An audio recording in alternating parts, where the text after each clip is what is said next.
Nous allons maintenant débuter l'aiguillage. N'oubliez pas d'utiliser votre loupe durant les différents contrôles qui seront cités. Commençons par l'aiguille des heures.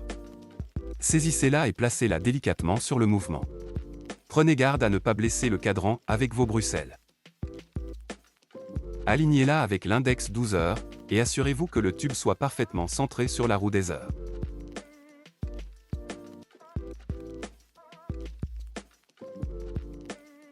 Prenez maintenant l'outil à chasser les aiguilles.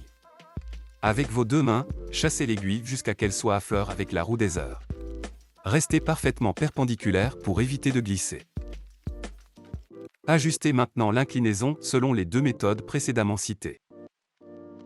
L'objectif est que l'aiguille soit parallèle au cadran. Voici ce que vous devriez avoir. Passons à l'aiguille des minutes. Si ce n'est pas déjà le cas, centrez votre aiguille des heures au mieux sur l'index 12 heures, en utilisant la mise à l'heure. Puis, déposez votre aiguille des minutes.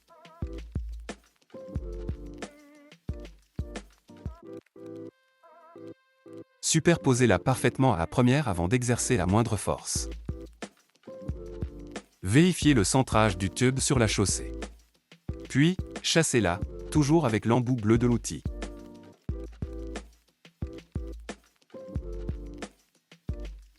Contrôlez et corrigez si nécessaire l'inclinaison de l'aiguille comme la dernière fois. Notez que le plus important est que les aiguilles ne soient pas entravées dans leur rotation.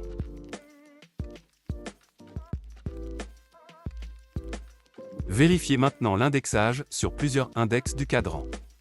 Si le résultat ne vous convient pas, passez à la prochaine vidéo pour apprendre à retirer les aiguilles proprement.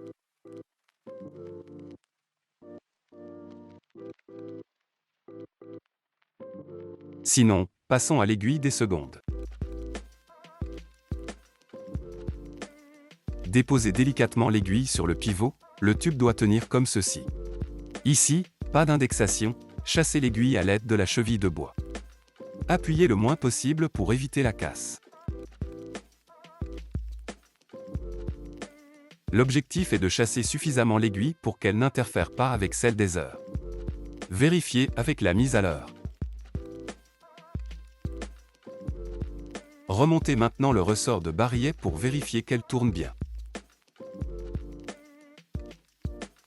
Si vous ne constatez aucun accrochage et que l'aiguille des secondes tourne, passez à la vidéo Alpha 7.